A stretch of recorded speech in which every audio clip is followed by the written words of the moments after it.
I am Elijah Thompson. I'm 75 years old and I just buried my only son. But the dirt wasn't even settled on his casket when my daughter-in-law Carla gave me 60 days to get out of my house.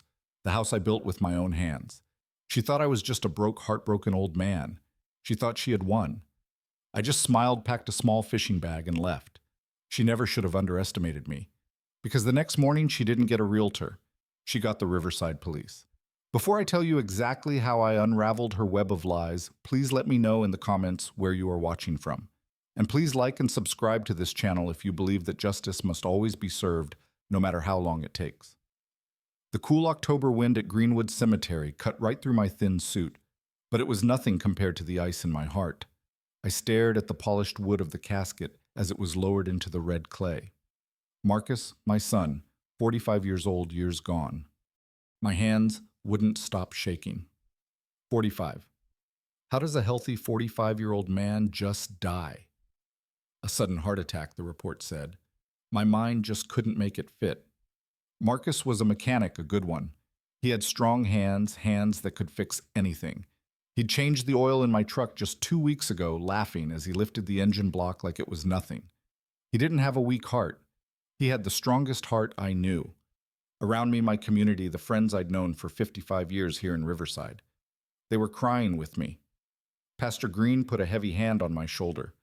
My neighbor, Mrs. Rose, was sobbing into a handkerchief. We were a family sharing this impossible grief. And then there was Carla, my daughter-in-law. She stood next to me, but she was a million miles away. She wore a designer black dress shoes with heels too high for a cemetery and sunglasses so big they covered half her face. She wasn't crying. I watched her out of the corner of my eye. While the preacher spoke about going home to glory, Carla was checking her watch, a sleek, expensive-looking smartwatch. I saw her thumb swipe across the screen, then the quiet click as she locked it and put it back down, impatient. The preacher said, "Amen." My friends began to move toward me to offer one last word of comfort. I wanted to stay. I needed a minute alone with my boy. But before I could even take a breath, Carla's hand clamped onto my arm. Her nails, perfectly manicured and blood red, dug into my sleeve. "That's enough, Eli," she whispered. Her voice wasn't filled with grief. It was sharp, annoyed. "Let's go. We have guests." I looked at her, really looked at her, and for the first time I didn't see the woman my son loved. I saw a stranger. The reception back at my bungalow in Old Town was a blur. My house, the one I'd built with my late wife Maria, was filled with the smell of collard greens and fried chicken that my neighbors had brought over. People were talking in hushed tones, sharing stories about Marcus. I saw them look at the photos on the mantle. Me and Maria on our wedding day. Marcus as a little boy in a baseball uniform, missing his 2 front teeth. I just sat in my old armchair, the one Maria had passed away in 12 years ago, and felt numb. One by one, the guests left. "Call us if you need anything, E. We're praying for you, Brother Thompson." Finally, the house was quiet. The sun was setting, casting long shadows across the living room floor. I was exhausted. All I wanted to do was go to my room and be alone with my memories. Carla walked in from the kitchen. She'd changed out of her black funeral dress. She was wearing jeans and a tight-fitting red sweater.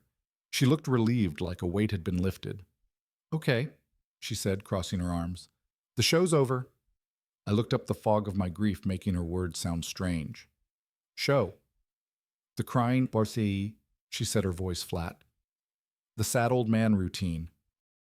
And it's done. We need to talk." I tried to stand, my knees aching. "Carla, can't talk right now. I'm tired. I just buried my son." "I know," she said, "and I need you to listen.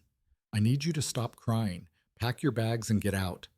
The words hit me harder than any physical blow. The air left my lungs. Get out. Yes, get out." I stood up straight, the shock cutting through my exhaustion. "Carla, what are you talking about? This is my home. I built this house with Maria. I raised Marcus in this house." Carla actually laughed. It was a cold, sharp sound that didn't belong in this house of mourning. "No, Eli, not anymore." She walked over to the kitchen drawer. My kitchen drawer, the one where I keep the warranties and the spare keys, and pulled out a folder. She slapped it down on the coffee table in front of me. Marcus signed this 8 weeks ago, she said, tapping the top page. It's a quit-claim deed. He signed the house over to me. I fumbled for my reading glasses, my hands shaking so badly I could barely put them on. I picked up the papers. It was legal jargon, but I saw the lines. Grant Marcus Thompson. Grantee. Carla Thompson, and at the bottom a signature Marcus's signature, but it looked wrong. It was shaky. The A was too round. I don't understand, I whispered. Why would he do this? He would never. He was in debt, Carla said casually, inspecting her fingernails. Deep debt. We needed collateral for a loan. The house was the only thing he had of value that I could use. A lie.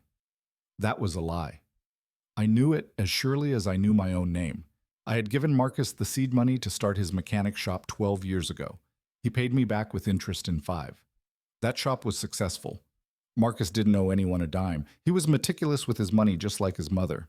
He wasn't in debt. I said, my voice quiet. Oh, please, she scoffed. You don't know anything about his life. You're just the old man he visited on Sundays out of pity. He was in trouble. I helped him, and he gave me the house.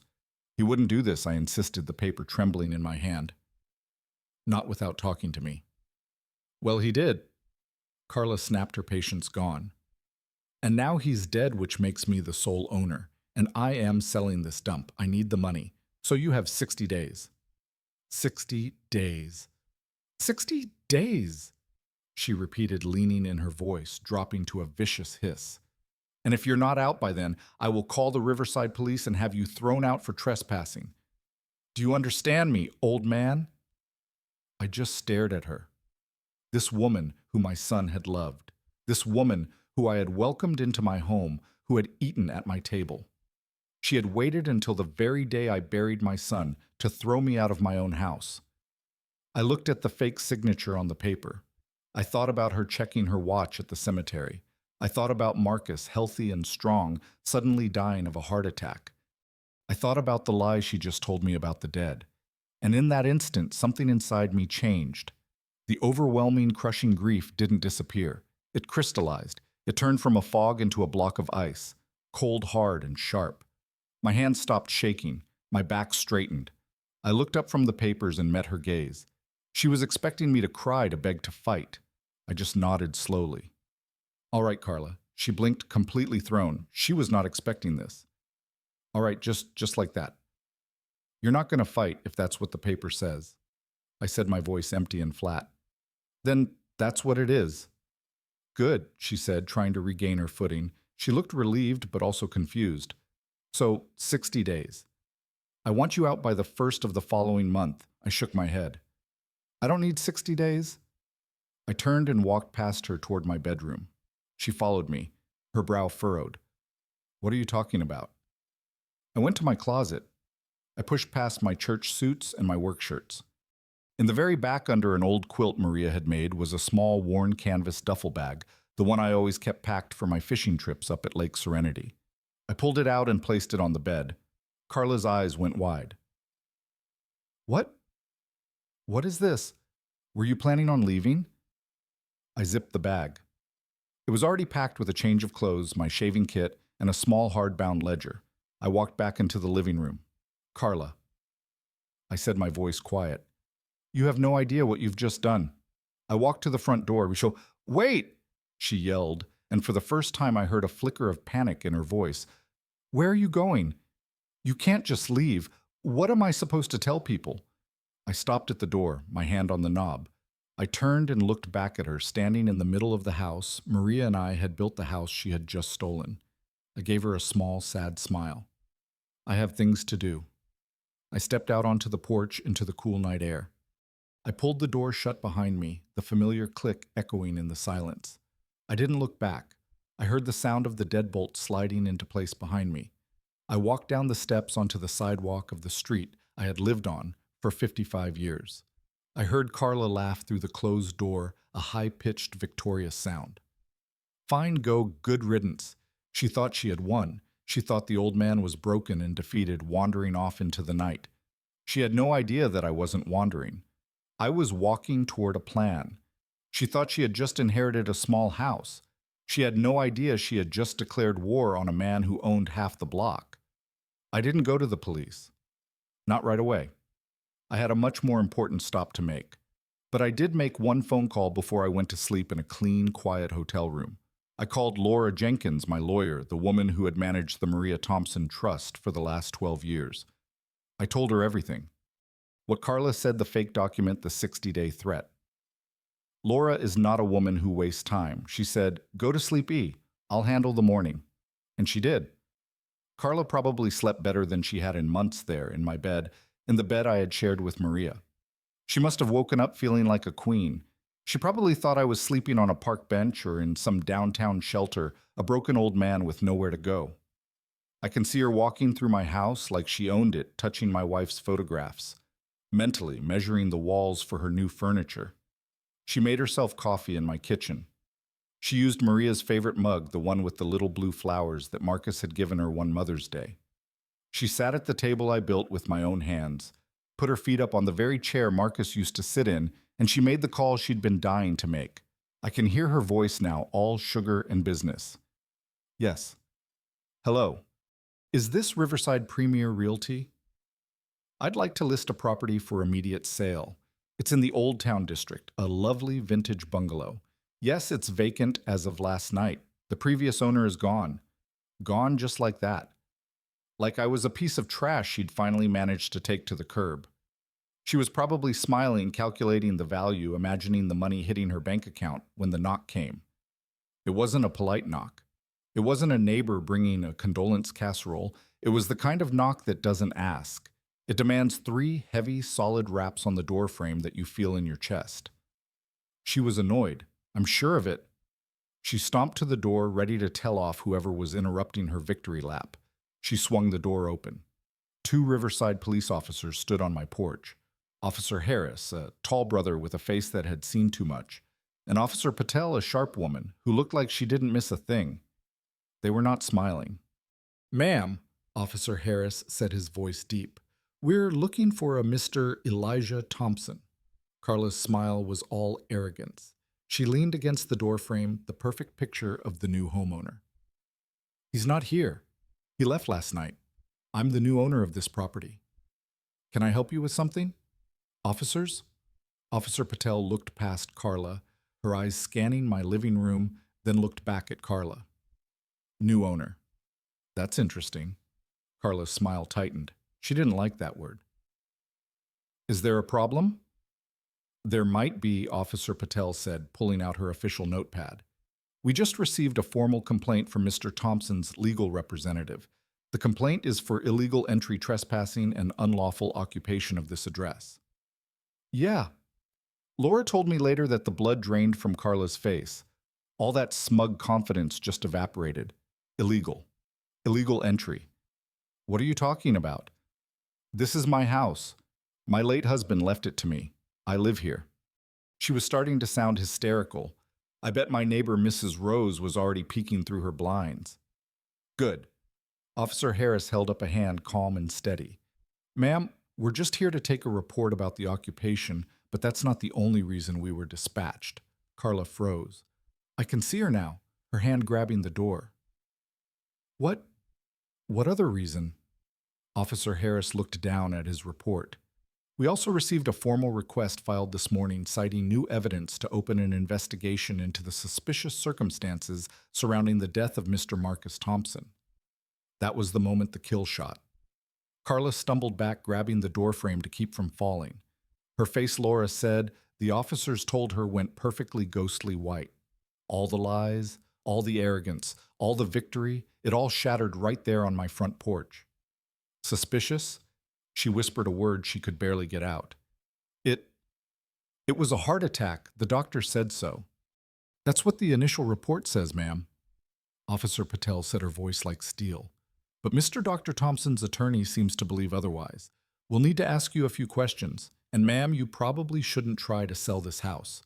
It's considered part of an active investigation now." Carla didn't say anything else.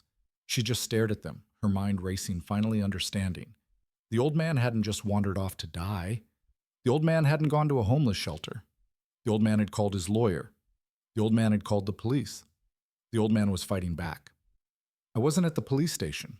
I wasn't sitting on a cold bench under fluorescent lights filling out forms. I was 50 floors above Riverside. The offices of Jenkins and Partners are on the top floor of the 900 River Tower building, all glass and steel looking out over the city I helped build. The world down there looked small, like tiny ants moving along a track. I sat in a high-backed black leather chair holding a cup of hot tea I didn't want. My hands were steady now. The shaking had stopped the moment I walked out of my house. Across the desk sat Miss Laura Jenkins. She's 50 sharp as a diamond, and the only person on earth besides me who knew the truth about Maria's will. She was wearing a dark gray suit that probably cost more than my truck. She's my lawyer, my financial manager, and the closest thing I have to a daughter. Her father and I used to run these streets together. She was on the phone, her voice cold and precise. Yes, Officer Harris, that's correct. Unlawful occupation, and yes, a formal request to investigate suspicious circumstances surrounding the death of the beneficiary, Marcus Thompson. I understand. Please keep me informed of your interaction with the occupant. Thank you. She hung up the phone and swiveled in her chair to face me. A small, tight smile played on her lips. It wasn't a smile of humor. It was a smile of satisfaction. Well, she said, it's done. The police are on your porch right now as you requested just a preliminary visit. No arrests. Not yet. She leaned forward. Carla won't be sleeping well tonight. I nodded, taking a slow sip of the tea. It was chamomile. Laura knew I couldn't handle coffee when my mind was racing. She had a paper. I said, my voice quiet, almost a whisper. She said Marcus signed the house over to her 8 weeks ago. I looked at her, the question hanging in the air, the one I was terrified to ask. Did he, Laura? Did my boy really sign it? 4. Laura didn't answer right away. She turned to her large computer monitor. She typed in a password and the screen lit up. I've been busy since you called me from the hotel last night, E, she said. She clicked a file. A document appeared on the screen. It was the quitclaim deed. Carla's name was listed as the grantee. Marcus sent me a scan of this last week. Laura said he was confused. He said Carla had asked him to sign it something about a bank loan. He wanted to know what it meant, so he signed it. I said, my heart sinking. Hold on. Laura clicked again. A second document appeared next to the first. It was a copy of Marcus's signature from his business license. She clicked again. A third document, Marcus's signature from his passport. I sent Marcus' scan to our forensic document examiner at 5 this morning. He owed me a favor. He just sent the report back. I leaned forward. I didn't need to be an expert to see it. The signature on Carla's deed was shaky. The loop on the A was too round. The C in Thompson was cramped like a child trying to stay inside the lines. Marcus's real signature was bold, confident, sharp. It's a fake E, Laura said softly.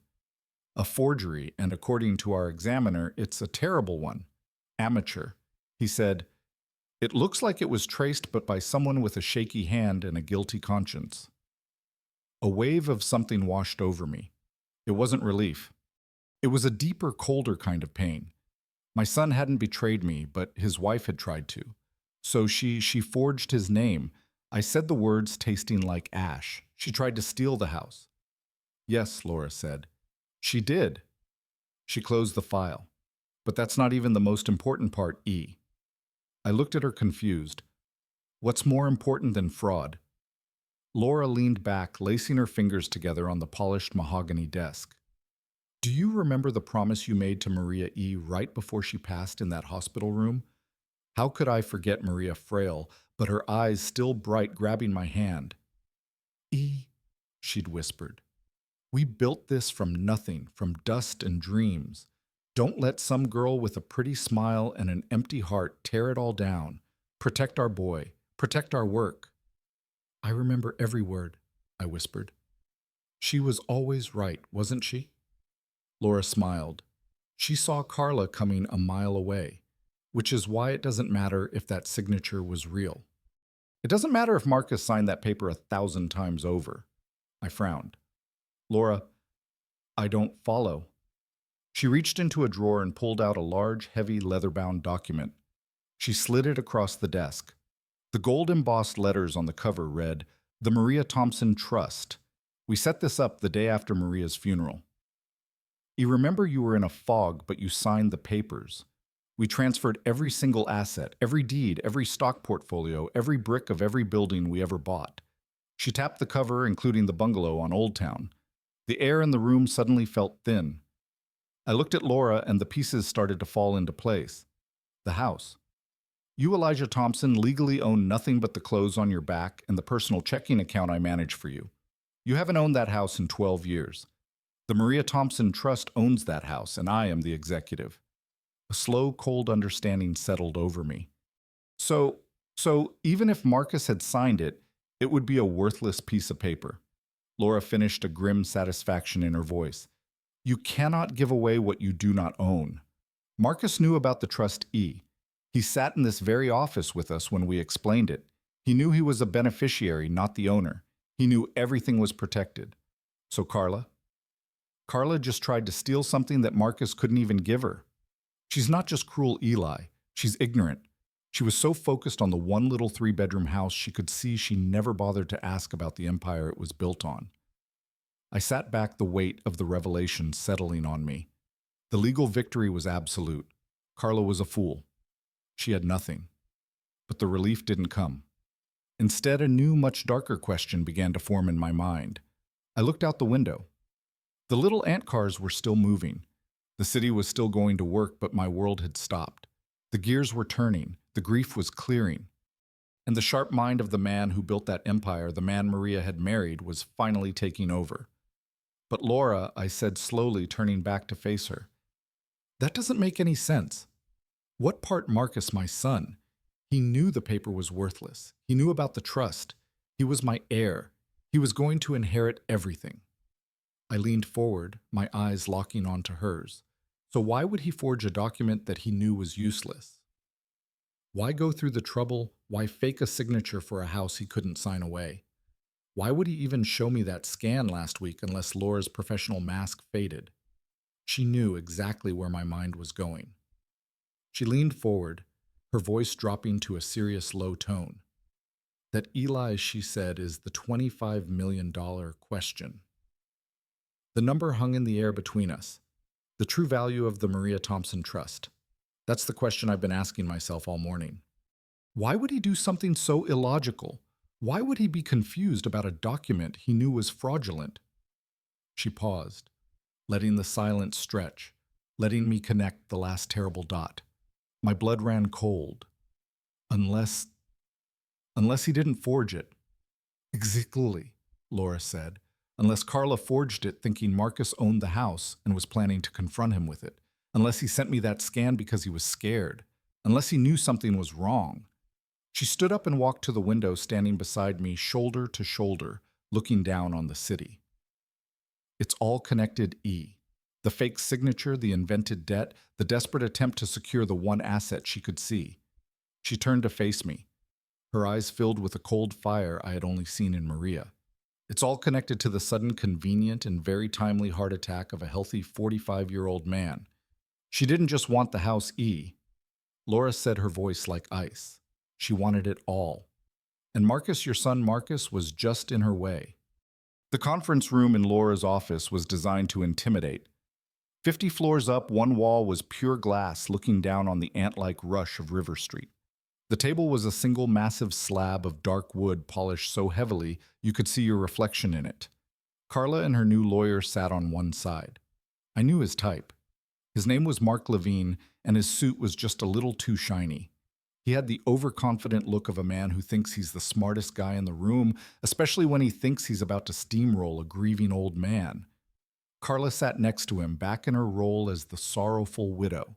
She wore a simple black dress and kept a tissue in her hand. She wouldn't look at me. I sat opposite them, silent. Laura Jenkins sat at the head of the table, her files arranged in 3 perfect thin stacks. She was all calm professional control. Mark Levine cleared his throat, a loud, self-important sound. "Let's make this simple," he said, sliding a copy of the quitclaim deed across the table. It slid to a stop right in front of me. My client, Mrs. Carla Thompson, is the legal and rightful owner of the property at 456 Old Town Road. Here is the deed signed by her late husband, Mr. Marcus Thompson, 8 weeks prior to his tragic passing. He leaned back, lacing his fingers over his cheap suit. Frankly, we are appalled. We understand you're grieving Mr. Thompson, but you are leveraging that grief to harass a widow. It is despicable. Carla let out a small, perfectly timed sob into her tissue. We are here as a courtesy, Mark continued, his voice dripping with false sympathy. We don't want to add to anyone's pain. But my client has been subjected to police harassment at her own home based on your false report. That ends today. If this harassment continues, we will not hesitate to file for a restraining order, and we will sue you for emotional distress. Now he spread his hands wide. What do you have to say? I just looked at him. I didn't say a word. I just waited. Laura smiled. It was a cold, polite, razor-sharp smile that didn't reach her eyes. Thank you for that performance, Mr. Levine, she said, her voice smooth as glass. I appreciate the theater. Now, let's talk about facts. And she slid a single-page document across the table. This by, she said, is an affidavit from Mr. Carlos Mendoza. He's a board-certified forensic document examiner, and he has already been retained as our expert witness. Mark's smug look faltered. He picked up the paper. Expert witnesses are a dime a dozen. We can get our own. Oh, I insist you do. Laura said, her smile widening. But please have your expert check the ink density. Have him look at the hesitation marks on the upstroke of the A in Marcus. Have him note the pressure patterns, which indicate a slow, deliberate tracing, not a fluid, natural signature. Carla snapped, her voice high-pitched. Marcus was sick. His hand was shaky. Laura raised a single, perfectly sculpted eyebrow. Was he sick? 8 weeks ago? Mrs. Thompson. Because his co-workers at the mechanic shop all gave statements that he was lifting engine blocks just fine the day before he died. They said he was in perfect health. She leaned forward. No, the signature on this deed is a forgery, and according to Mr. Mendoza, it's a very, very bad one. Mark Levine scoffed, but I could see a bead of sweat on his temple. That's a bold accusation. You can't prove that. It's his word against ours. That's the funny part, Laura said, her voice bright. We don't have to. She let that sit in the air for a second.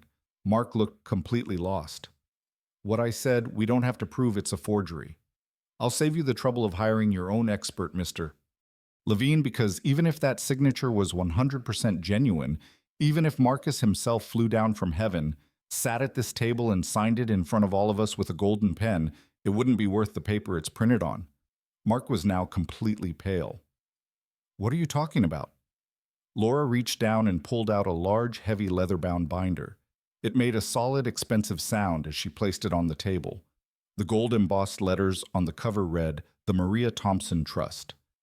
This, Laura said, tapping the cover, is the Maria Thompson Trust. It was established 12 years ago upon the death of Mr. Thompson's wife, Maria. She looked directly at Mark. Mr. Elijah Thompson. My client does not personally own that bungalow. He hasn't owned it for a decade. The Maria Thompson Trust owns that property, and as the executive of that trust, I can tell you unequivocally it is not for sale.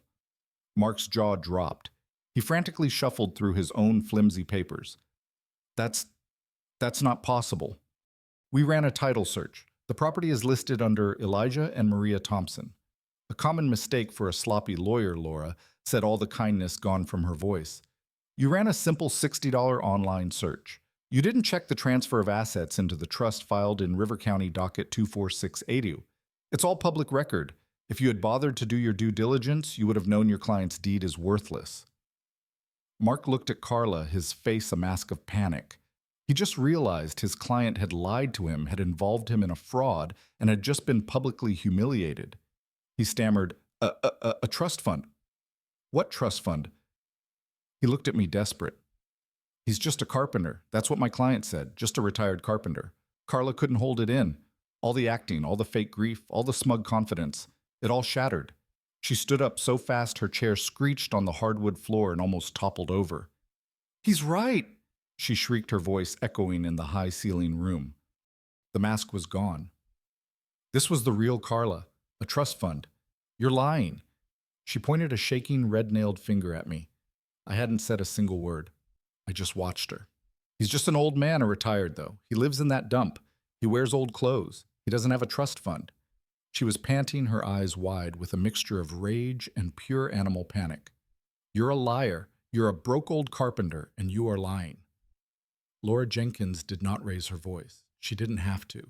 She let Carla's shriek echo off the glass walls and fade into a stunned, heavy silence. Mark Levine, the shiny-suited lawyer, was completely lost. He looked back and forth between Carla and Laura, trying to find his footing on ground that was rapidly turning to quicksand. This is irregular. If you have a trust, we demand to see the documents. Laura simply crossed her arms. Her calm was more terrifying than Carla's rage. Oh, Mr. Levine, she said, her voice dripping with pity. You still don't get it, do you? You're still stuck on the house. You're still thinking like a small-time lawyer. You think this is about one little bungalow? She shook her head, a slow, sad motion. Your client yelled that Mr. Thompson is just a retired carpenter. She's right. He is. He's very proud of the work he did with his hands. He's also the man who quietly over the last 50 years bought up the land that those hands worked on. Laura turned her gaze to Carla, who was still standing panting, her face red and blotchy. Carla, you've been in Riverside for 6 years? You see the new buildings, you see the fancy restaurants, you see the money, but you never bothered to ask who owned the land before it was fashionable. Elijah and his wife, Maria Laura, said, her voice cutting through the silence. Started buying property in the historic ward when no one else would touch it. They bought lots in Riverside Park when it was still just warehouses and broken pavement. They believed in this city. They didn't just work in it, they invested in it. Laura ticked the points off on her fingers. As of this morning, the Maria Thompson Trust, which I execute, holds the deeds to 15 apartment buildings in the historic ward. It owns 4 commercial blocks in Riverside Park. It also, she paused, gesturing around the opulent room, owns the land this entire skyscraper is built on. We are their tenants. Carla's face went from red to a sick, chalky white. Her knees seemed to buckle. Mark Levine made a small choking sound, like he'd swallowed his own tongue. I had been silent this whole time. I had watched this woman who married my son, this woman who checked her watch at his funeral, this woman who tried to throw me out of my home. I watched her realize the truth. Now it was my turn. I leaned forward, placing my hands, a carpenter's hands, rough and calloused, on the polished table. It was the first time I had spoken. My voice was quiet, but in the dead silence of that room, it sounded like a hammer blow. We lived simply, I said. Carla flinched as if I had shouted. My wife Maria and I, we didn't believe in showing off. We didn't wear fancy clothes. We didn't drive expensive cars. We didn't need to. We believed in building. We believed in work. I looked right into Carla's terrified eyes. My son Marcus, he knew this. He knew all of it. I was teaching him how to manage the assets, how to read the ledgers, how to be a good steward of what his mother and I had built. He was my heir, I said, letting the words land. He was in training to take over the entire portfolio, an estate Carla valued at roughly $25 million. Twamp. Carla didn't just sit down, she collapsed. She fell back into her chair, her mouth wide open, a soundless O of pure, unadulterated shock. All the air, all the fight, all the venom just vanished. $25 million. She had married a $25 million heir, and she never even knew it.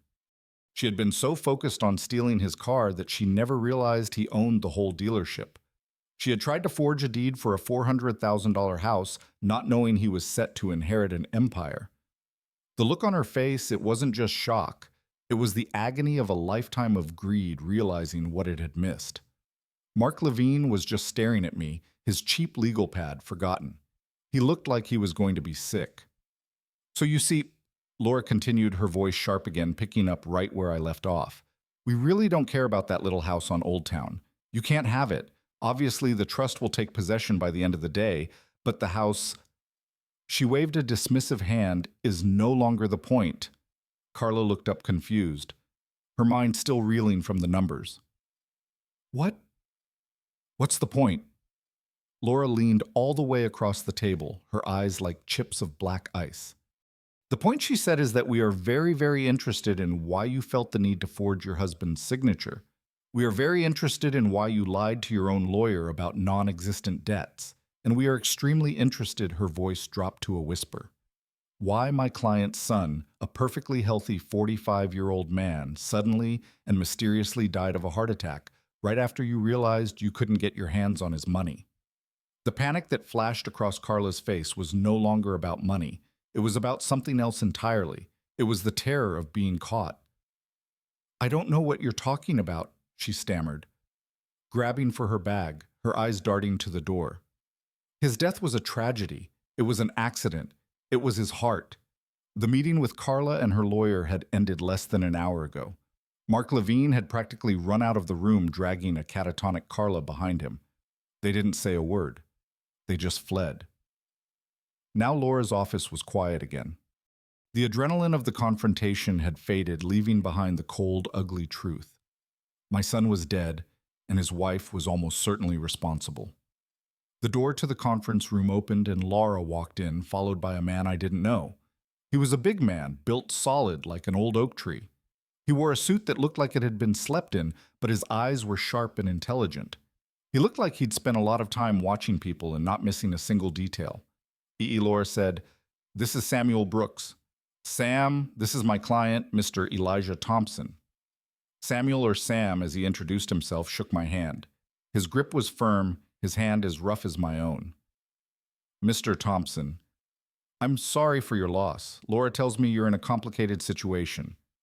Sam is the best," Laura said, sitting down at the table. He was a detective with RPD for 25 years. Homicide. Now he finds things for people like us. Things the police don't have time to look for. Sam nodded, taking a seat. He pulled out a small worn leather notebook and a pen. He didn't say anything. He just waited, his eyes on me. He was a professional listener. I took a deep breath.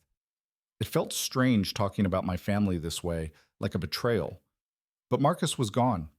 The time for protecting feelings was over. This was about justice. Carla, my daughter-in-law. I started, my voice still rough. She said Marcus was in debt. That's why he supposedly signed the house over to her. Sam just nodded, writing. Supposedly, it's a lie. I said, my son Marcus, he was a good boy. He was smart with his money. He built his own business from the ground up with a little help from me to start. But he wasn't reckless. He wasn't a gambler. He wasn't a fool. I paused, the next words hard to get out, but he was blind when it came to her. He loved Carla blindly. I told him, I warned him.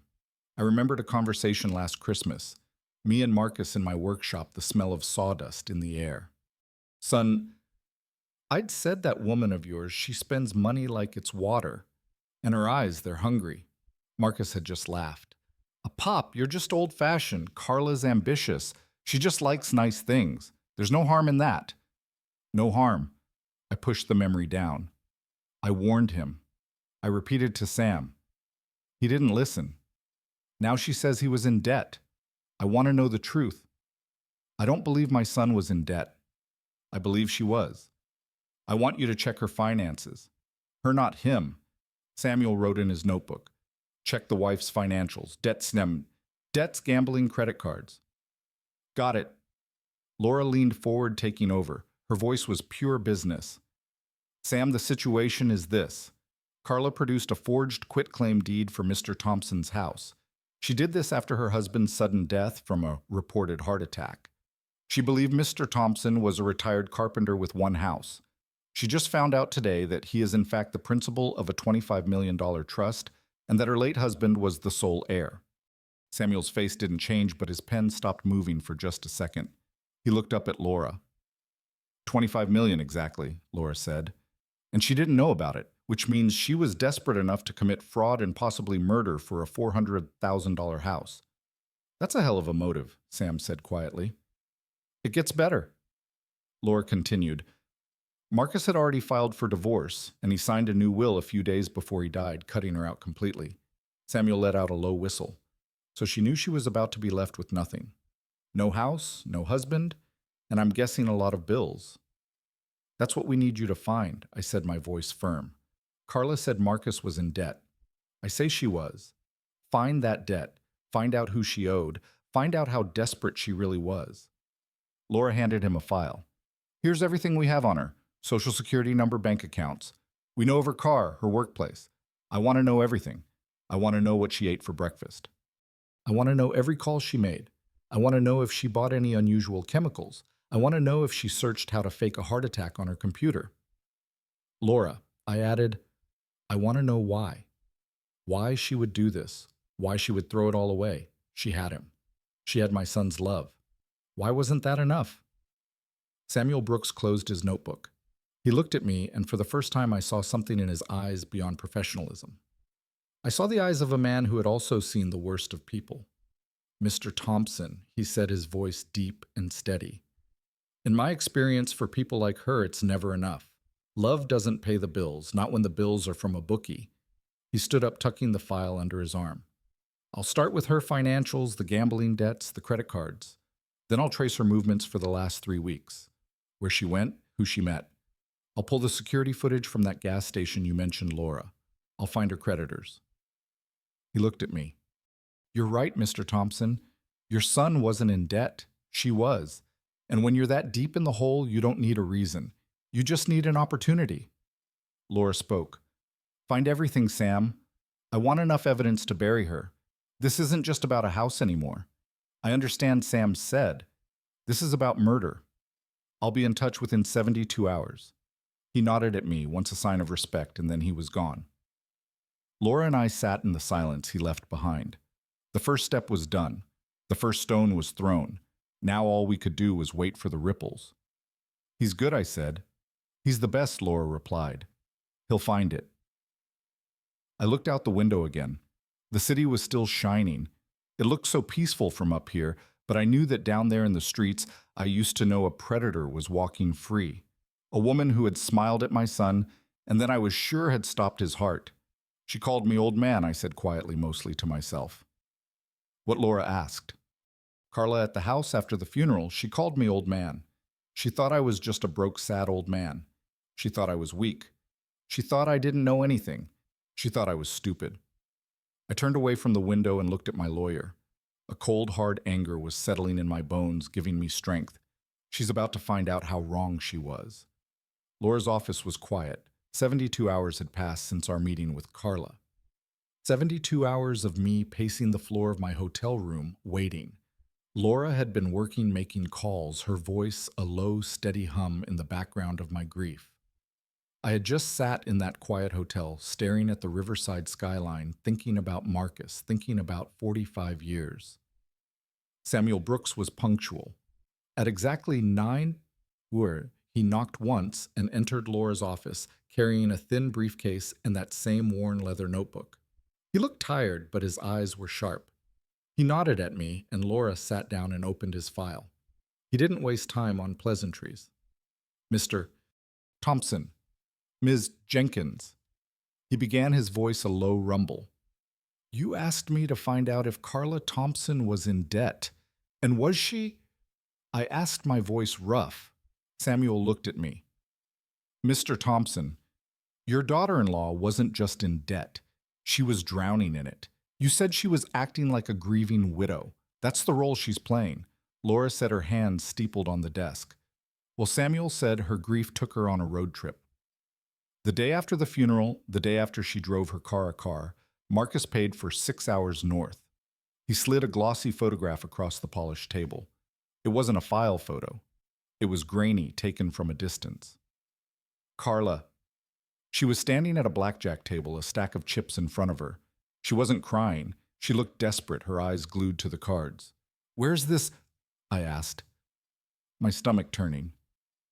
The main floor of the Mountain Resort Casino in Hillside Mountain State. Samuel said taken 24 hours ago. She was there all night, and she wasn't just gambling, she was losing badly. He slid a second photo over. This one was outside under the harsh yellow lights of the casino entrance. Carla was backed against a column, looking terrified. Standing in front of her was a large, imposing man in a cheap suit. He was smiling, but it wasn't a nice smile. Who is that? Laura asked, leaning in. His name is Smooth Tony Lombardi, Samuel said. He's not a casino employee. He's a loan shark, runs operations out of Lakeside. He looked unhappy. My guy on the ground said she was begging for more time. She wasn't there for fun, Mr. Thompson. She was there to either pay up or beg. So I was right, I said, my voice heavy. She's in deep. You don't know the half of it, Samuel replied. He flipped open his notebook. You said she accused Marcus of being in debt. That was the first thing I checked. He looked at me and his eyes softened for just a second. Your son, Mr. Thompson, he was clean meticulous.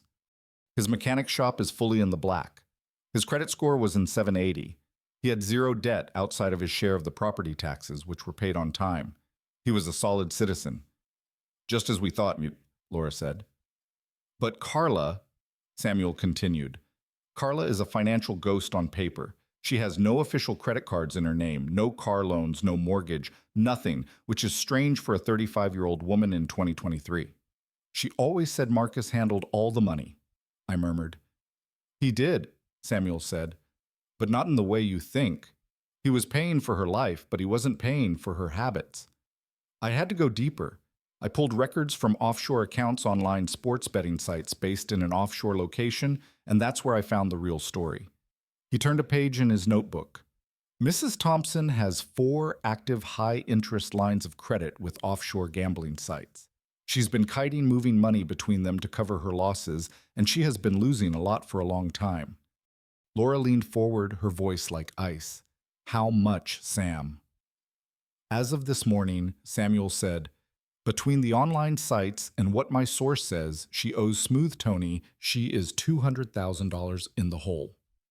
$200,000. The room felt cold. Marcus's entire life savings, the shop he built it, wouldn't even be enough to cover it. And Eli's trust, Laura whispered, is worth $25 million. She was sitting on a gold mine and couldn't get a penny. It gets worse, Samuel said. She tried to touch it. I found 3 rejected loan applications from the recent month, all attempts to get a home equity loan against your bungalow E, all forged, all using Marcus's name and social security number. The banks rejected them because the property isn't in his name, so she faked the deed. I said the pieces clicking into place. She faked the deed thinking she could use the house as collateral to pay Tony. She must have thought the trust was just some legal nonsense she could bypass. Exactly. Samuel said she was desperate. She was out of time. She was trying to get any asset she could.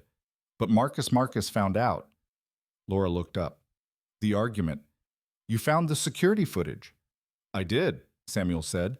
He pulled a small laptop from his briefcase and turned it around. From the fuel station on Maple Avenue the night he died.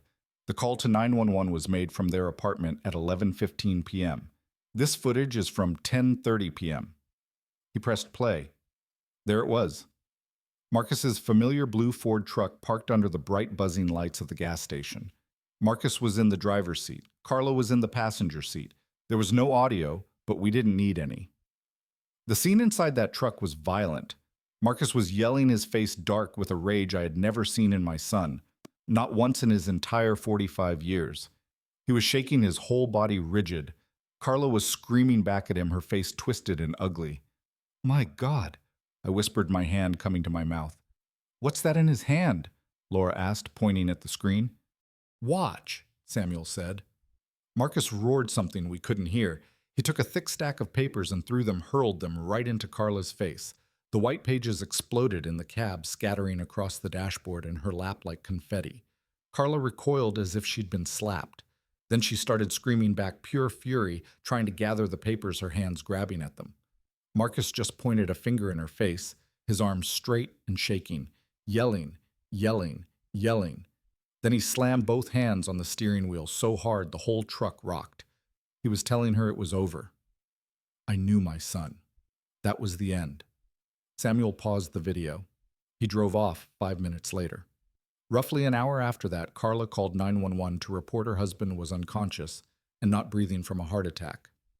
I stared at the frozen image of my son's angry, betrayed face. The papers. What were those papers, Sam? Was it the forgery? The gambling debts? That's what I assumed, Samuel said. But the deed was just one document. The bank statements maybe, but this was thick. At least 20, 30 pages. It looked official. I was stuck. I spent all yesterday trying to figure out what those papers were. I couldn't find anything. But you found something, I said. It wasn't a question. I did, Samuel replied. I started thinking. If Marcus found out about the forgery and the $200,000 $1,000 debt, what's the first thing a smart man does? He doesn't just yell at a gas station. He protects himself. Laura's head snapped up. He calls his lawyer. Exactly. Samuel said, but he didn't call you Ms. Jenkins. You managed the trust. This was marital. This was personal. A divorce attorney, Laura whispered. Bingo, Samuel said. I ran a check on Marcus's private cell phone records for the past month. He made 3 calls to a number I didn't recognize. A private law office in downtown, a high-priced family law specialist named Sofia Ramirez. Very discreet, very expensive. A divorce lawyer. I said the word feeling strange on my tongue. Marcus, he was finally leaving her. A terrible aching sadness mixed with a sharp relief. He was getting out. It looks that way, Mr. Thompson. Samuel said, I went to that office this morning. I showed Miss Ramirez my credentials, explained the circumstances. She was hesitant, citing attorney-client privilege, but when I mentioned the words suspicious death and $25 million trust, she became much more cooperative. Samuel reached into his briefcase and pulled out one last file. It was a thin, legalized envelope. He slid it across the table. What is this? Laura asked, her hand resting on it. Those, Samuel said, are the papers Marcus threw in her face. My hand trembled. Laura opened the flap and pulled out the contents. My God's sake, she whispered. She laid them on the table. The first one was a petition for divorce filed a week before he died. The second one was a new will. The lawyer said Marcus was incredibly proud of it. Samuel said, his voice quiet. He signed it, had it witnessed and notarized just a few days before he died. He was protecting his assets. He was protecting you, Mr. Thompson. I reached out and touched the paper. It was Marcus's new will. It was simple. It was 1 page. It revoked all previous wills. And it stated in clear, bold type that 100% of his personal estate, his business, his truck, his savings, everything outside of the Maria Thompson Trust was to be left to his father, Elijah E. Thompson. Carla's name was nowhere on it. I looked at Laura and she looked at me. The final terrible piece of the puzzle clicked into place. Carla didn't just know she was in debt. She knew she was being cut off. She knew she was being divorced. She knew she was being disinherited. She wasn't just losing a house. She was losing everything. And on that night at that gas station, Marcus had handed her the proof. He had handed her, I realized with a sickening lurch, her own motive for murder. Samuel sat across from me in Laura's glass-walled conference room. The file in his hand was thin, but it felt as heavy as a tombstone. $200,000. Samuel said, his voice a low rumble that seemed to shake the polished table. That's my conservative estimate. It's probably more. I just nodded. The number didn't shock me. It just fit like the last piece of a puzzle I never wanted to solve. Smooth Tony Lombardi doesn't like to be kept waiting, Samuel continued. He'd given her until the beginning of the month. That was 10 days from the day Marcus died. She was out of time and out of options. Laura, who had been standing by the window looking down at the city, turned around. Her face was grim. Which brings us to these, she said, walking back to the table. She was holding a manila envelope. It was not from her files. It was from the outside. Sofia Ramirez. The divorce attorney Samuel found gave these to me this morning. She said Marcus was agitated when he came to her. He was angry, but he was also terrified. He told her he thought Carla was capable of anything. My hands clenched on the table. He was right, Laura said softly. Miss Ramirez said that after Marcus signed the documents, he asked her to hold the originals. He said he was going to give Carla copies. He wanted to do it in person. He said she needs to see that it's real. She needs to know it's over. Kadindra looked at me. These, she said, tapping the envelope, are the originals. These are the papers Marcus threw in his wife's face less than an hour before she called 911. My breath caught in my throat. I watched as Laura's slim, steady hands opened the flap and slid two documents out. She pushed the first one toward me. I didn't need my reading glasses to see the large, bold letters at the top. Petition for dissolution of marriage. I traced the names with my finger. Marcus Thompson, petitioner. Carla Thompson, respondent. I saw the date it was filed with the River County Court, a week before he died. He did it.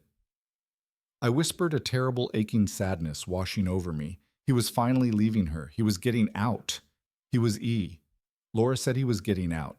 He was protecting himself, and he was protecting you. She pushed the second document toward me. This one was different. It wasn't a court filing. It was simpler. I read the title, Last Will and Testament of Marcus Thompson. I looked at the date, a few days before he died, signed, witnessed, and notarized in Sofia Ramirez's office. My eyes scanned the text. It was short to the point, just like my son. I, Marcus Thompson, hereby revoke any and all former wills and testaments. I read the next paragraph.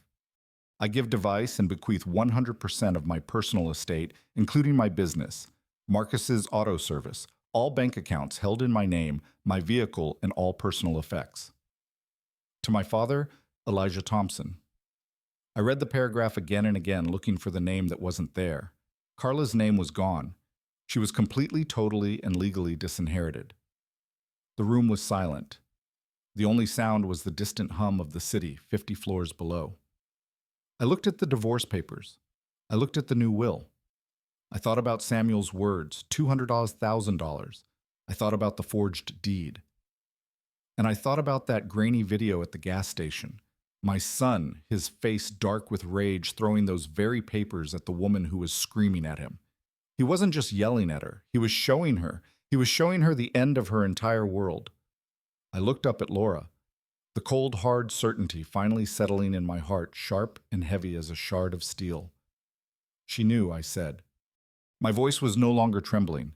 It was dead. That night I sat in that truck, she knew. She wasn't just losing a house she couldn't get. She was losing everything. I stood up the chair, scraping back, and walked to the glass wall. I looked down at the city, at all those moving cars, all those people living their lives, not knowing what was happening up here. The divorce meant she got nothing from him in life. The will meant she got nothing from him in death. The debt meant her creditors were about to break her legs. She had nothing, I whispered. He had just handed her proof that she had absolutely nothing left to lose. I turned around and faced them. The grief was still there, a hot coal in my chest, but now it was surrounded by a cold, righteous anger. Laura Jenkins stood up, her face a mask of cold fury. "That's right, eat," she said, her voice shaking with controlled rage. "This is no longer about a forged signature. This isn't about fraud. This isn't about a house." She walked over and put her hand on my shoulder. "This," she said, "is motive. This is premeditation. This is murder." Carla was in my living room, my wife's living room, when the courier arrived. She was probably counting the minutes until she could sell Maria's antique furniture. She signed for the large legal envelope with an annoyed flourish, probably thinking it was just more paperwork from her own incompetent lawyer. She ripped it open with one of her long red nails. She pulled out the documents. I wish I could have seen her face in that moment. She read the first page. It was a formal notice from Laura Jenkins' law firm informing her that a civil investigation was underway regarding the fraudulent deed. She probably scoffed at that old news. Then she read the second page. It was a copy of the report from the forensic document examiner. It detailed in cold scientific language exactly how the signature was a forgery. It mentioned hesitation marks, unnatural pressure, and clear evidence of tracing. Her heart probably started to beat a little faster then. Then she read the third page. It was a sworn affidavit from Sofia Ramirez, Marcus's divorce attorney. It stated that Marcus had retained her services to begin divorce proceedings. Carla's breath probably caught in her throat. Then she read the fourth and final page, a certified copy of Marcus's new will. The will that left her with nothing, absolutely nothing. The papers must have slipped from her fingers. She wasn't just losing the house. She had already lost everything before Marcus even died. The whole thing, her entire plan, had been for nothing. She was trapped. She was a self-confessed fraud. I can see her pacing the floor, panicking, the walls of my house closing in on her. She probably thought about the police, about the questions they asked. Suspicious circumstances. She probably thought about her debts. $200, $1,000. Smooth Tony Lombardi. The beginning of the month was coming. She wasn't just going to be broke. She wasn't just going to be homeless. She was going to jail. And then she would have thought about Marcus, about his death, about that heart attack. She would have realized that Eli and Laura weren't just investigating the house. They were investigating her.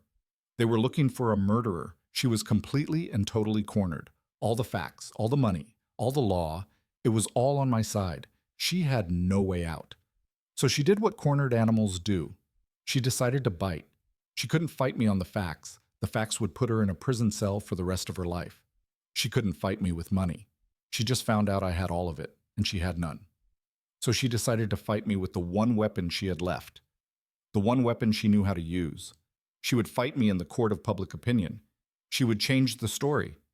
This wouldn't be about a grieving father seeking justice for his murdered son. Oh no. She was much smarter than that. She picked up her phone. Her hands were probably shaking, but not from fear anymore, from rage. She scrolled through her contacts past the loan sharks and the bookies until she found a name. Jamie Reed, Channel 8 News. A local reporter she'd met at a party once, a man she knew was always looking for a juicy, sensational story. She took a deep breath. She closed her eyes. And when she opened them, she was no longer the panicked fraud. She was the grieving widow. She summoned the tears. She pressed the call button. Jamie, she whispered, her voice cracking perfectly. Jamie Reed.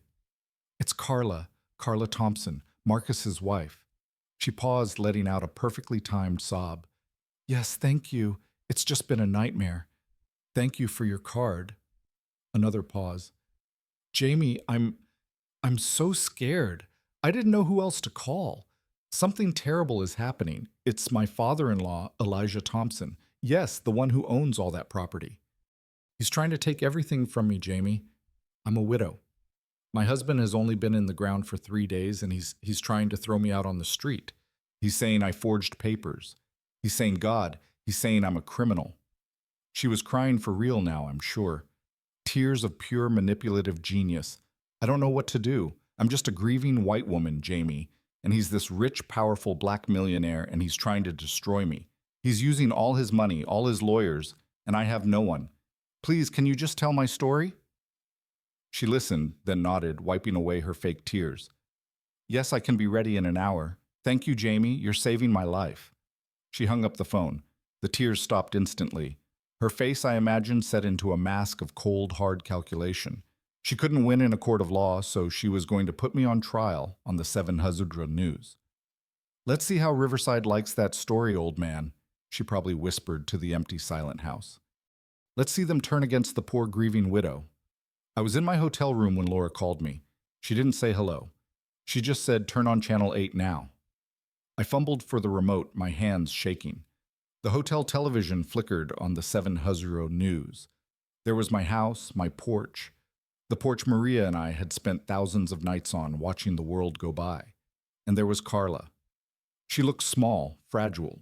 She was wearing a simple white blouse, no makeup. Her hair was pulled back. She looked like a victim.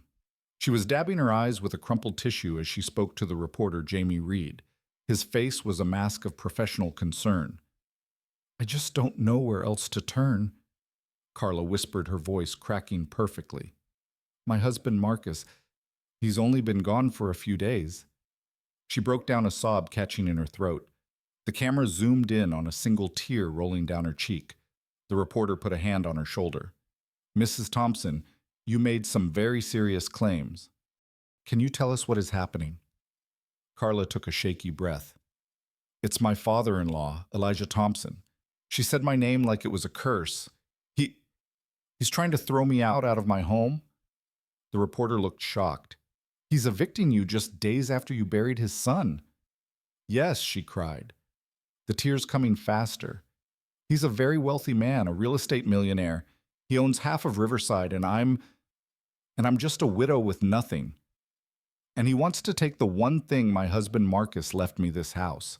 I couldn't breathe. I was just staring at the screen. She was brilliant. She was a monster, but she was brilliant. He never liked me.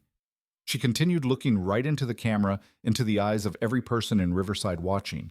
He never thought I was good enough for Marcus. He never accepted our marriage. She paused as if gathering the courage to say the next part. Maybe it's because I'm not from his world. I'm just a simple white woman from Lakeside. I don't have his power. I don't have his money. There it was. She did it. She actually did it. And now that Marcus is gone, she sobbed. There's no one left to protect me. He's punishing me for loving his son. What am I supposed to do? What can a lonely, grieving white widow do against a powerful, wealthy man like that? He has teams of lawyers.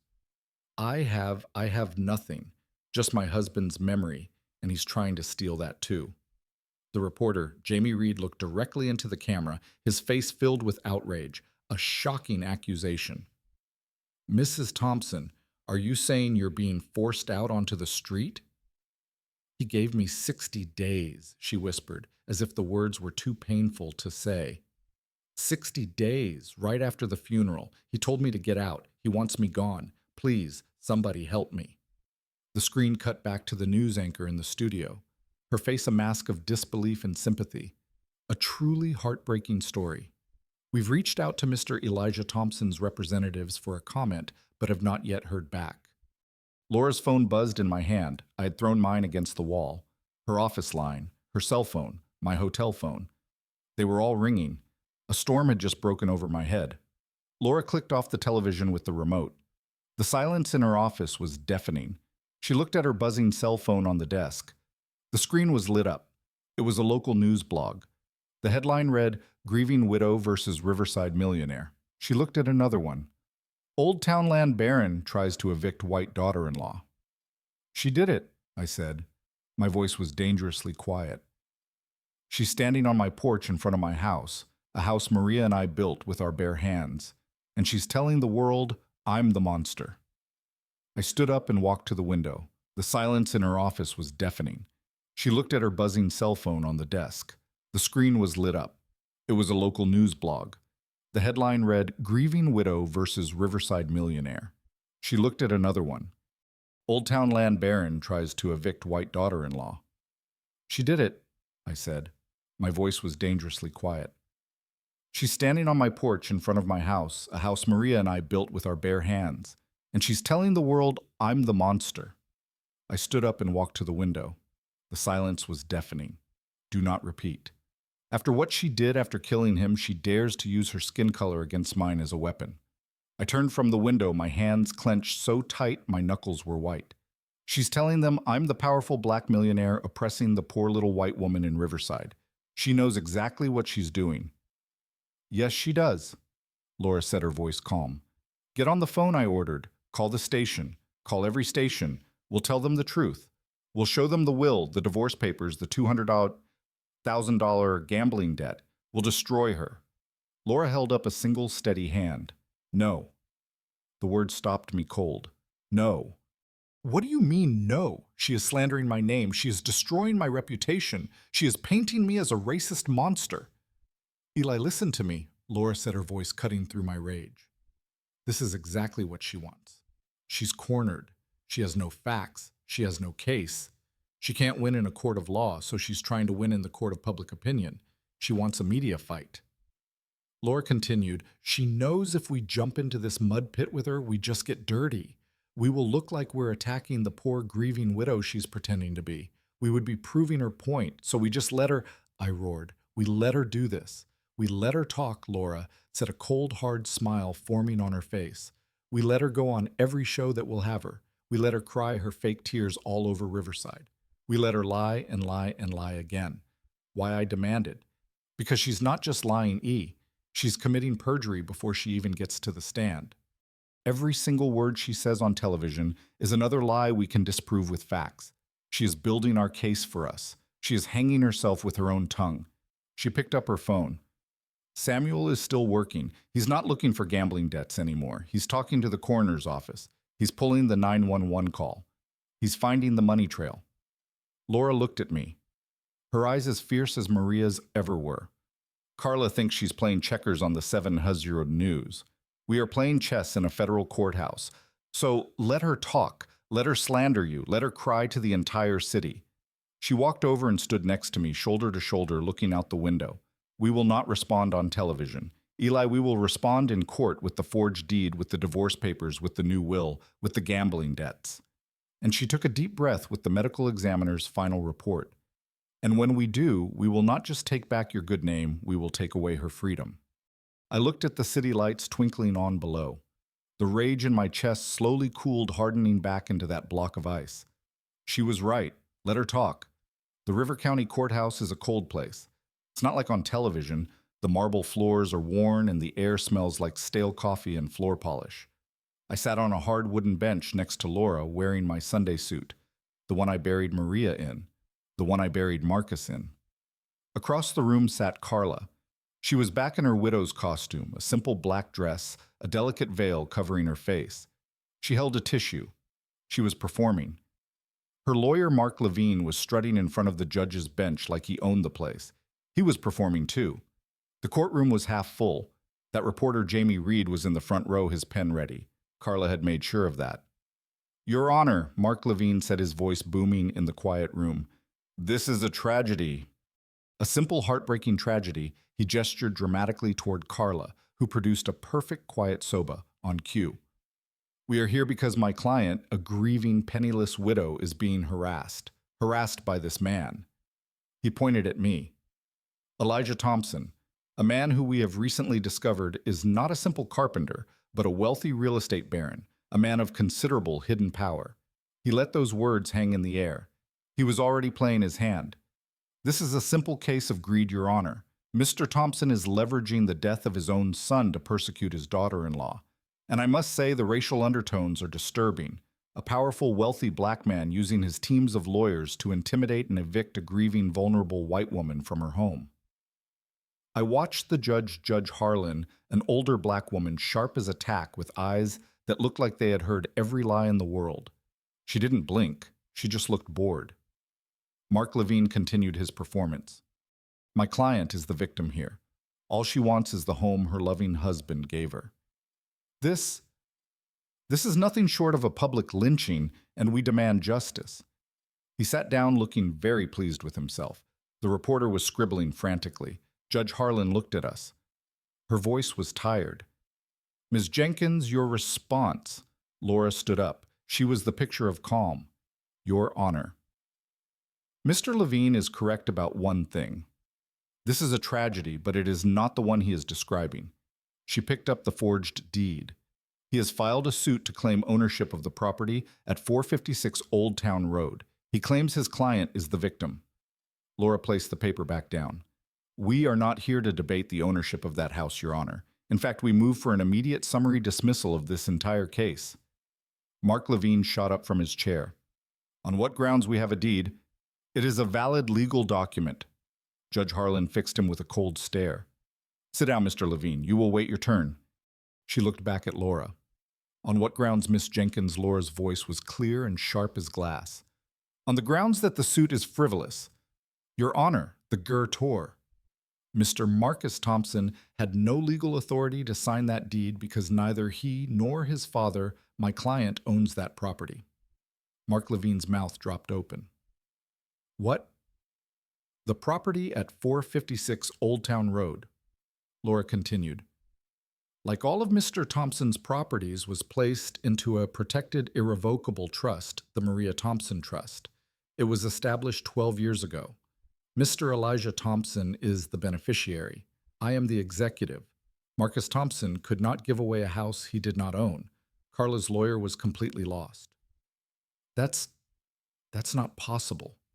We ran a title search. The property is listed under Elijah and Maria Thompson. A common mistake for a sloppy lawyer, Laura said, her voice cutting. You ran a $60 online search. You didn't check the transfer of assets into the trust filed in River County, docket 24680. It is all public record. If you had bothered to do your due diligence, counselor, you would have known your client's deed is worthless. Mark Levine was white as a sheet. He looked at Carla, his career and his life flashing before his eyes. Judge Harlan looked at him over her glasses. "Is this true, Mr. Levine?" "Did you check the trust filings?" Mark stammered. We were not aware." The judge slammed her gavel. The sound cracked through the room. "Then this case is dismissed. We are done here." Carla looked at Mark, her face twisted in confusion and rage. "What does that mean? What just happened?" Mark was packing his briefcase, his hands shaking. It means you lost the house." But Laura wasn't finished. She didn't sit down. "Your Honor," she said before we are dismissed. "Mr. Levine, on behalf of his client, publicly accused my client of harassment and malicious intent. He did this on television, and he did it again in this courtroom. My client's reputation has been slandered. The truth must be entered into the record." Judge Harlan: "Miss Jenkins, the case is dismissed." "I understand, Your Honor," Laura said, her voice firm. "But the reason for this fraudulent deed is now part of an active criminal investigation. The press is here. The public is here. The truth must be heard." The judge looked at the reporter, then at me, then back at Laura. "You have 3 minutes, Miss Jenkins. Make them count." Laura smiled. "Thank you, Your Honor." She turned slightly, facing not just the judge, but the whole room. "Mr. Levine claims his client is a penniless widow. He is half right. She is penniless, but not because my client is greedy." Laura held up a new file. "She is penniless because she has a $200,000 gambling debt owed to Mr. Tony Lombardi of Lakeside." Carla gasped. Mark Levine objected, but the judge just waved him into silence. She was desperate. Laura continued, "Which is why she forged the deed. She knew she couldn't ask her husband for the money. Why? Because Mr. Marcus Thompson had just served her with these." Laura held up the second document. "A petition for divorce." He was leaving her. A wave of murmurs went through the courtroom. The reporter was writing so fast I thought his pen would catch fire. Carla Thompson was about to be divorced, exposed, and left with nothing but her debts. Marcus knew exactly who he was married to, which is why a few days before he died, he signed a new will. Laura held up the third document, a will that explicitly disinherits his wife Carla and leaves 100% of his personal estate to his father, Elijah Thompson. The room was in total shock. Carla finally found her voice. It wasn't a whisper. It was a raw animal scream. "Liar. You are a liar. He loved me. He would never." Judge Harlan slammed her gavel again and again. "Order, order in this court. Mrs. Thompson, control yourself or I will have you removed." Laura waited. She waited until Carla's screams turned into hysterical sobs. Then her voice dropped, becoming deadly quiet, but it carried to every corner of the room. "She's right about one thing, Your Honor. Marcus isn't here to tell us. She made sure of that." "Objection?" Mark yelled on his feet. "Slander. My client is the victim." "It is not slander," Laura said, "when it is a fact, Your Honor. Because of this clear financial motive, the divorce, the disinheritance, the debt, we petitioned the state for a full autopsy. We had Marcus Thompson's body exhumed last week." Carla froze. Her sobs stopped. She looked up, her face a mask of pure terror. Laura held up the last thickest file. "I have here the final report from the River County Medical Examiner. Marcus Thompson did not die of a heart attack. His heart was perfectly healthy." I watched Carla. Her eyes were wide. She wasn't breathing.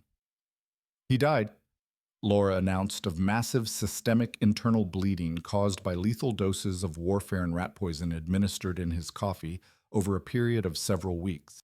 A slow, agonizing, painful death. Laura Jenkins, my protector.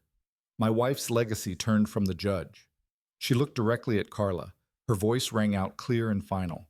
"You didn't just lose the house, Carla. You murdered him." Carla collapsed. It wasn't a faint. It was a complete breakdown. A wail came out of her, a sound of pure damned guilt. Mark Levine just sat there, his career and his life flashing before his eyes. And then I saw them, the same two officers who had stood on my porch, Officer Harris and Officer Patel. They had been standing quietly at the back of the courtroom the entire time. They began to walk forward. They walked past the gasping reporter. They walked past the shocked crowd. They walked right up to the defense table where Carla was sobbing hysterically, screaming, "No, no, no! He's lying! They're lying!" Officer Harris put his heavy hand on her shoulder. "Carla Thompson, you are under arrest for the first-degree murder of Marcus Thompson." The reporter's camera flashed a blinding white light. Carla screamed as they pulled her to her feet, twisted her arms behind her back, and snapped the handcuffs on. "It was him!" She shrieked, pointing a shaking finger at me. "It was the old man! He set me up! He framed me! He killed his own son!" But no one was listening. They dragged her out of the courtroom, her screams echoing down the marble hallway. I just sat there next to Laura. I watched her go. I did not feel joy. I didn't feel relief. I just felt quiet. I looked at the empty chair where my son's murderer had just been, and for the first time since Marcus's funeral, I felt the ice in my chest finally begin to melt. Justice, Maria, I thought. I kept my promise. Justice for our boy. It was 6 months before I could walk back into my house on Old Town Road. 6 months of legal depositions, of signing papers, of listening to the ugly details of Carla's appeals being denied. The media circus had finally died down. The cameras were gone. The house was quiet. Too quiet. I had asked Laura to meet me there. The police had removed the tape weeks ago, but I hadn't been able to bring myself to cross the threshold. Today I finally did.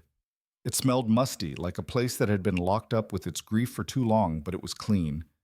Laura had hired a service to come in and put everything back in order. She was sitting at the kitchen table, the one I built, sipping a cup of tea. She looked tired, but she smiled when I walked in. "It's good to see you home, E," she said softly. I knotted my throat tight. I walked over to the mantel. The pictures were still there. Me and Maria on our wedding day. Marcus, 7 years old, holding up a crooked birdhouse he'd made in my workshop, that big gap-toothed smile on his face. "She'll never get out, you know," Laura said to my back. "The state's case was airtight, first-degree murder with special circumstances of financial gain. They won't ever grant her parole. She's going to die in prison." I touched the frame of Marcus's photo. A life for a life seems like a bad trade all around. I turned and sat down across from her. The kitchen was just as I'd left it, except for a large roll of paper spread out on the table. Blueprints. Laura looked at them, then at me. "So what are you going to do now, E, with all of this?" "All of this," I repeated, looking around the small, simple room. This little bungalow was what Carla had killed for, this little piece of wood and plaster. I looked back at the picture of my son. The craziest part, I said, my voice rough. The part I still can't get out of my head is that she did all of it. The lies, the forgery, the poison. She did it all for this. I tapped the table. This 3-bedroom house, maybe $400,000 on a good day. I looked at Laura. She had no idea, did she? She was married to the heir of $25 million, and she murdered him for pocket change. She was ignorant, Laura said, and she was greedy. It's a bad combination. All that money, I said, shaking my head. All those years Maria and I worked saving, building, investing, all of it. And the only thing Carla could see was the one thing right in front of her nose. I was quiet for a long time. The only sound was the clock on the wall, the same clock that had ticked through Marcus's entire childhood. Laura pointed to the blueprints on the table. "You've been busy." "I've been thinking," I said, "thinking about what Maria wanted. Protect our work," she told me. I thought she meant I should protect the money, the buildings, the assets. But I was wrong. I've been wrong for 12 years. "What do you mean?" Laura asked. I unrolled the blueprints. They weren't for a house. They were for a large, low-slung building. It had wide doors, high ceilings, and rows of workbenches. She didn't mean the money, Laura. She meant the work, the value of it, the pride in it. I looked out the kitchen window past my small yard toward the neighborhood I'd lived in my whole life, toward the kids I saw on the corners with nothing to do, no place to go. Kids who looked just like Marcus did once upon a time. "Laura," I said, turning back to her. My voice was steady. "Now I want you to start the process. Begin liquidating the non-essential assets. Sell the commercial block in Riverside Park and the apartments over on Edgewood." "We have enough." Laura raised an eyebrow.